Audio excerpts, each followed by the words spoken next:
I started out with the B-Field-Brown propulsion effects, and it's been recently confirmed that they're very powerful. They work more efficiently in vacuum, as the inventor T. Townsend Brown found out, and others all around the world.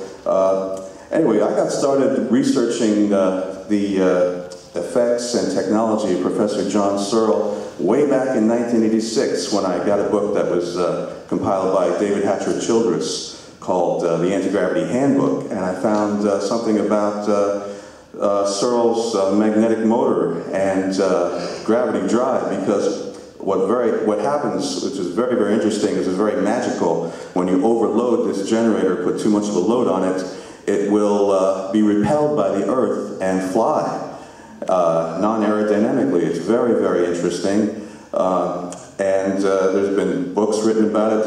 One book that I highly, highly recommend that I first got in 1993, is published by team member John Thomas in 1993, is Anti-Gravity, The Dream Made Reality, the story of my boss, John Searle, who's over in Glastonbury, England, across the channel right now. He's working. He's 80 years old. He was born May 2nd, 1932. There's John Thomas on the back. So you have, he invented the Searle effect generator and the Searle levity disk, which we call the inverse gravity vehicle today.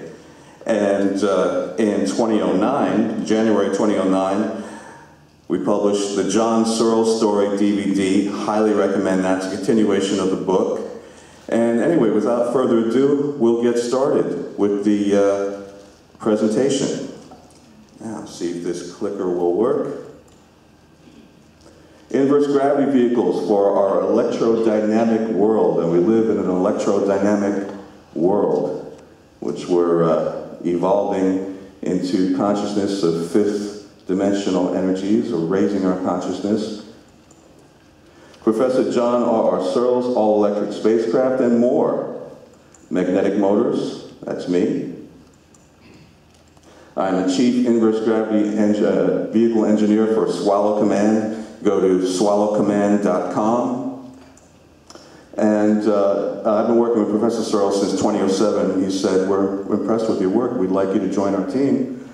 And I've been chief inverse gravity vehicle since then. And in 2010, I was promoted to head of R&D and commander-in-chief of Searle Aerospace Incorporated, which was incorporated in the state of Nevada in 2010. And I also lectured with Professor Searle in 2010 in Albuquerque, New Mexico. www.swallowcommand.com. Recommend you go to that. And I have 60 minutes. I started at 12:23, so I'm going to finish at 13:23. There's a lot of material to go over. I'll go over as fast as possible. I'll be answering questions at the panels all weekend long. Okay, will you believe John Searle? I certainly do, after researching the work for 26 years. There's the DVD. There's a levity disk, what we call now an inverse gravity vehicle, because the disk is repelled, the generator is repelled by a source of gravity. The stronger the source of gravity, the more the repulsion. There I am at Applied Electrogravitic headquarters in southeastern Pennsylvania, United States of America. That's a model of the C-57D starship from the movie Forbidden Planet, 1956 MGM. And behind me is a drawing of Professor Searle's levity disk, or inverse gravity vehicle, Starship Ezekiel. That's the 90-foot manned craft, drawn up by J.P. Roos in 1970. That's the diagram behind me. And here I am in Albuquerque, New Mexico at Tesla Tech 2010 with a model of a 1:1 scale model, about 10-foot diameter. That's 2 meters, actually 3 meters, I'm sorry, 3 meters of the Searle levity disk, or inverse gravity vehicle, that I built and brought from southeastern Pennsylvania. Now, let's see. It's a green laser. Right there are the flight cells, flight control cells, we call them, or flight cells, for controlling the flight angle, direction, and speed of the craft in flight. Professor Searle wants clear shells on top and bottom of all the current and future radio-controlled models. Clear shells. This area right here would be where the Searle effect generator would go. That's the thing that really flies. The disc body itself is a flight frame for control, because without control, it would be like the first 6 generators financed by the late George Haynes. They would just be simply lost to space. They would be lost in space. They're repelled from the Earth with great force, irresistible force. Up they go, and they're gone, presumably forever.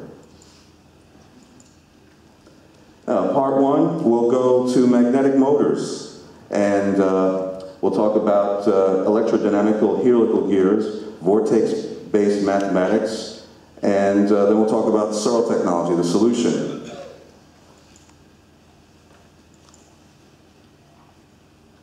Now, John Bandini's magnet. Well, first a little bit about magnets. Magnets are gate pumps for the ether or vacuum or cosmic energy.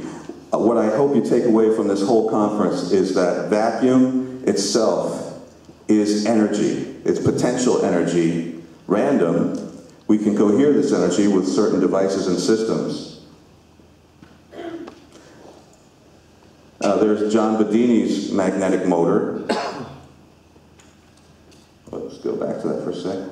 Those are conventional coils, and they're pulsed at intervals as they're cut by lines of magnetic force, or conductors rather. The coils produce the magnetic force.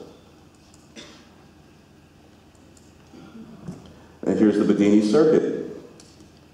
We have a rotor with permanent magnets, a V-belt for a drive with a cam on it that actuates this switch at intervals. We have a charging battery, photoflash circuit. All this is very familiar if you're into electrical engineering. A diode loop and a coil, a primary and secondary. It's a magnetic circuit which pulses this battery, driving battery, at the resonant frequency of the ions in the battery. That's the key, that's the secret. This will run virtually forever. And since it will, you can tap this for unlimited, limitless electrical energy. Kohei Minato's magnetic motor. There's Kohei Minato. There's his magnetic motor, generator and drive circuit in one. There's a diagram of the circuit. Looks like it's from a patent. I believe it is patented. A lot of people say, oh, well, patents don't work, you know, don't depend on that. Well, every patent that I have ever built has worked at least as well as has been claimed.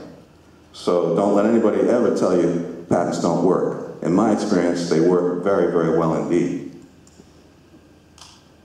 And there's the controversial Parentiv motor.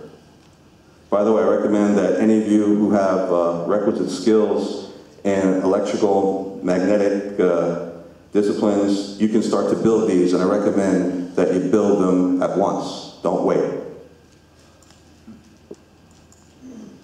There's Troy Reed's magnetic motor. Troy Reed powers an automobile, car, all around the United States with his magnetic motor. So don't let anybody tell you there's no such thing as free energy. There is. If you're ingenious enough, industrious enough, and you don't quit, don't listen to naysayers, you can be having free energy. Be free of the tyranny of oil companies, monopolies, and cartels and utilities. There's his circuit, there's the stator, there's the rotor, just permanent magnets, that's it. Use rare earth magnets because they won't demagnetize over time. There's George Sukup's V-gate motor. There's a lot of replications on YouTube. It's very easy, very accessible design. Again, use rare earth magnets. There he is. There's the rotor. That's a little dark to see, but you can find diagrams online of that. There's the V-gate, there's the diagram. North Pole, South Pole, North Pole, South Pole, or South Pole, North Pole, I forget. Have to research it. There it is. Again, a rotor and a cam activator that lifts up this repulsion magnet here, repulsion and attraction. All forces act in pairs, so we can utilize electrical forces for electrical motors, electromagnetic motors, or purely magnetic forces, or purely electrostatic forces, as in electrostatic motors.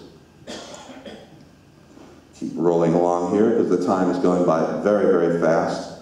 There's Bruce De Palma. He's the brother of horror movie, suspense movie director Brian De Palma. This guy's a genius. He expanded on the idea of Faraday's rotating disc generator and found that if you rotate magnets, you can just draw energy right out of the vacuum, right out of the ether. And remember, vacuum is potential energy. I think Wheeler calculated that vacuum has a potential energy of 10 to the 94th grams per cubic centimeter. So that's 10 with 94 zeros on the end of it. So that's the mass equivalent energy. So you can imagine that energy is just stupendous. I think 1 cubic meter of it is calculated to be able to boil off all the Earth's oceans. So you can imagine that's more energy than even an antimatter annihilation explosion. There it is. It's just a, let's see, let me try a red laser.